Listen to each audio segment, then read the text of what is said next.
may bisitan tayo. Oo, si Maria L. Dionaldo, Ann Enriquez at Jocelyn Enriquez ay nandito pero off-cam daw po sila, direct no camera. Okay, para sige. ireklamo yung empleyado ng barangay na kumakampi sa kanilang kalaban at ginawang pagkukulong sa kanila. Ikinulong pa pala sila May 18, 4:30 p.m. sa Barangay 171, Bagumbong, Quezon City.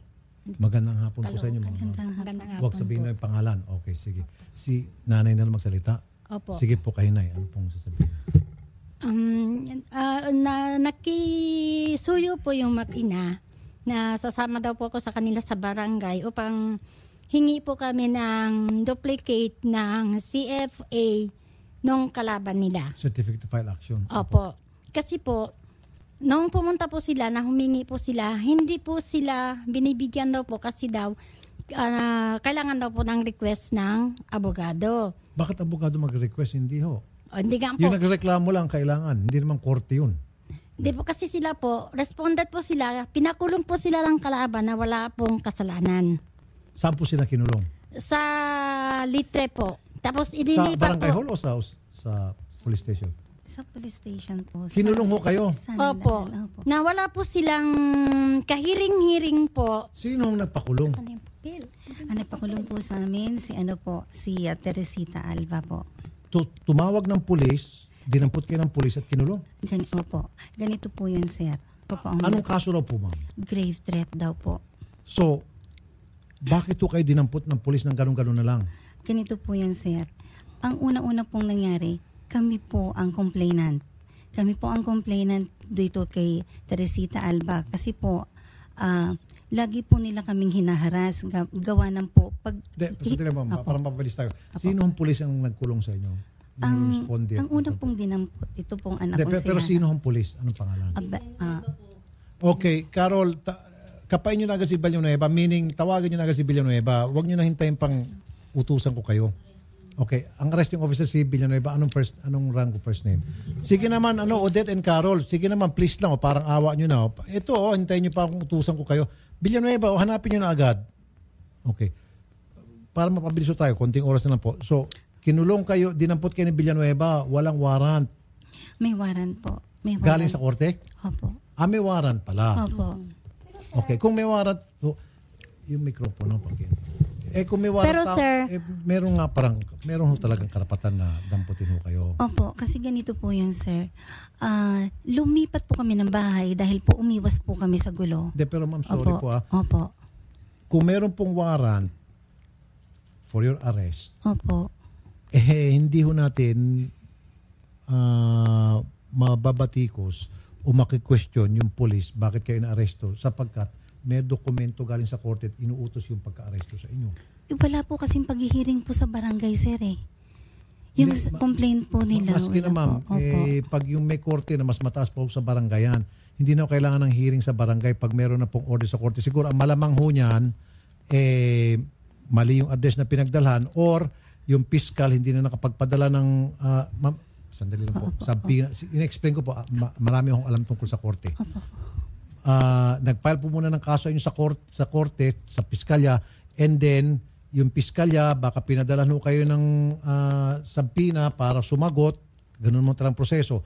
Sa either hindi nakarating sa inyong sulat o mali yung sulat, mali yung address na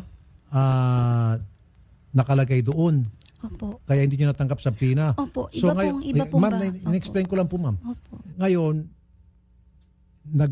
nung makita ng piskalya na parang wala kayong gana at ilang sulat sa inyo at hindi nyo sinasagot, then nagpalabas siya ng resolusyon na pabor doon sa kalaban ninyo at iniakyat po yan sa judge na rapul ho yan at yung judge na nakakuha ng kaso, agad-agad nagpalabas ng warrant.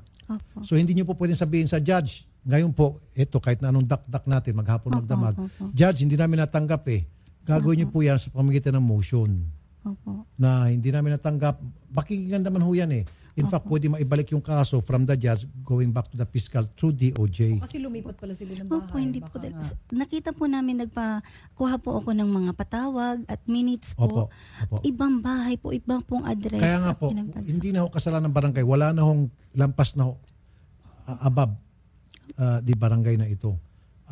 Hindi na natin kailangan pagkausapin ang barangay dito, Odette, kasi nakakorte na po Sir, ito. kasi po, ang sa akin po kasi, yung pagtuturo niya po sa akin na wala daw po akong kwentang pastora.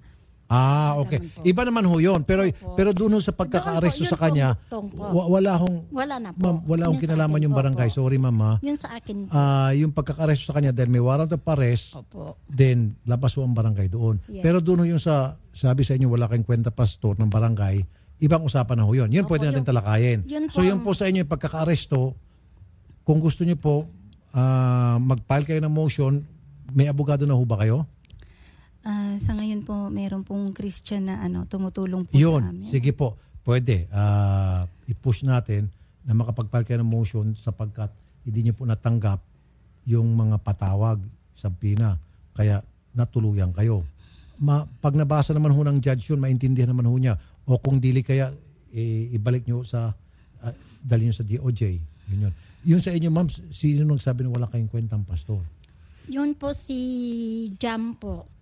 Ang nagsabi po sa akin. Kasi po nung nagsasagutan po sila, sabi ko, wag ka na makipagsagutan, ako na lang. Ang ano ko po, sabi ko, ma'am, pwede po ba kami humingi ng duplicate po ng CFA nung kalaban? Sabi naman niya, hindi pwede, sabi niya. Nagagalit na po siya.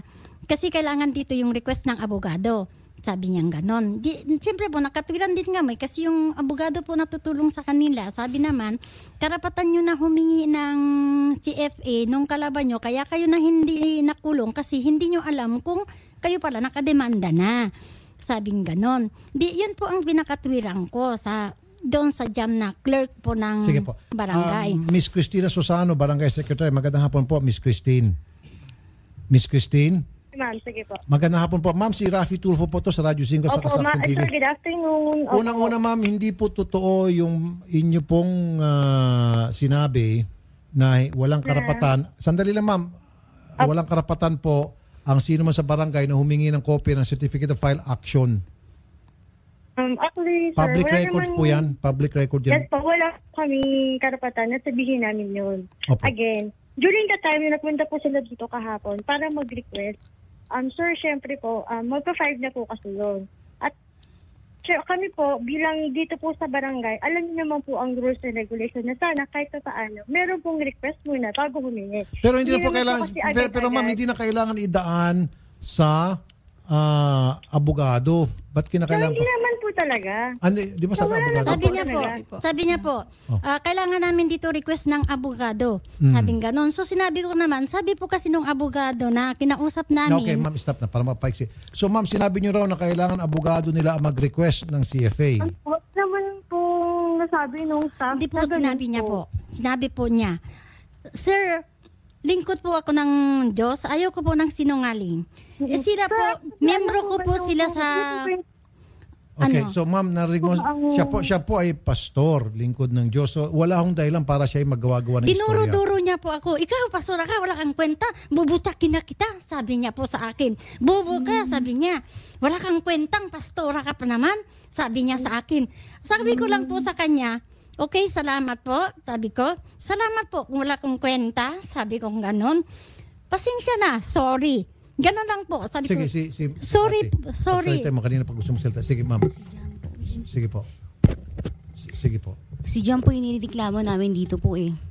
Kasi po nung una po, nung pumunta po kami doon, maayos po. Siya po high blood na po siya, sir. Talagang nangangatog na siya. Ikaw, ganyan-ganyan eh, kaya kayo nakukulong eh. Ganun na po yung sabi nila. Tanga, bobo. Tapos po si mama po, kagagaling ng ospital, ginanon niya po si mama. Pati po si Pastor Arwin, ginanon niya po. Tapos po, syempre po, teritoryo po nila yun eh. Nagpatawag na po ako ng tanod. Pero yung mga tanod po, dumating po, pero hindi po kami yung Walang umawat ho? umawat po sila, pero imbis po na... Kinulong po kami. Sabi po, hindi kayo pwedeng lalabas. Inano po So, imbis na awatin, kinulong kayo? Opo, sabi po nung Jam, ayan mga yan, hindi ako papayag yan. Kailangan may ikulong niya, magharap tayo kahit saan. Okay, so Ma'am Christine, bakit to dapat Jam nag-aawat po. lang po yung inyong tanod, nagwawala daw itong si Jam at base lang sa bunganga ni Jam, pinagkukulong niyo na po itong si Pastora at kanyang Opo. kasama. Wala naman wala naman po kaming karapatan ng kulong po namin ng taon na wala naman pong kasalanan. So, Sinarado po. wala po akong nakitang na... Ma'am Christine, sorry po ma'am. I'm so sorry Ma'am Christine. I won't believe you. Wala ko kayong credibility as far as I'm concerned. Dahil ito po, pastore, alagad ng Diyos. Hindi po siya pupunta rito para gagawa-gawa po ng istorya, para magsinungaling. Hindi po gawain ng mga alagad ng Diyos po yan. Ma'am, andito siya, gigil na gigil, nahululuha pa nga po sila. Opo, kasi para ayaw ko po magsinungaling talaga lang. ng sinungaling. Ayaw ko talaga po. Pa talaga, gusto niyo po kahit anong niyo ako sa church namin kung anong klaseng tao ako. Pwede niyo po ako i-verify sa Jesus Be Exalted, may kawayan po. Tanungin niyo po si Pastor Frank kung anong klaseng tao po ako. Naniniwala po ako Opo. sa inyo, ma'am. Naniniwala ko. So, ma'am, may problema yung mga tauhan ninyo. Kaya po siguro hindi, sinadya sigurong mali-maliin yung address nila. Kaya doon sa CFA, kaya siguro hindi nakarating sa kanilang bahay, sinadya yun, nang sa gayon, maiakit agad ang kaso sa Diyos, ma-issue yung warrant. At saka po pabalik-balik po ako, 4 days ko na po yun. Ang una po, incomplete po yung binigay kasi po humingi po ko. At saka isa pa po, Miss Christine, kapag nag-issue po kayo ng CFA, dapat misisi po yung pong magkabilang panig. Yan po yung patakaran, Miss Christine, for your information. Nang sa gayon, doon po sa CFA, ipinapaalam kung anong naging aksyon, resulta sa ginagawang investigation ng barangay. At nandoon po yung address ng nagreklamo at inireklamo kasi ipo-forward sa korte yun. Kaya nyo siguro hindi pinakita kasi nga po mali ang address nitong kabila. Tuloy doon ang pinadala yung CFA at talagang hindi nakarating, nailabas yung warrant. Hawak po namin ang lahat po ng mga patawag po nila. Yung po kalaban nila, ito lang po ang bahay. Makatapat. Alam po ng kalaban nila kung anong ang address. Bakit po nag-address po sa ibang block? Oh.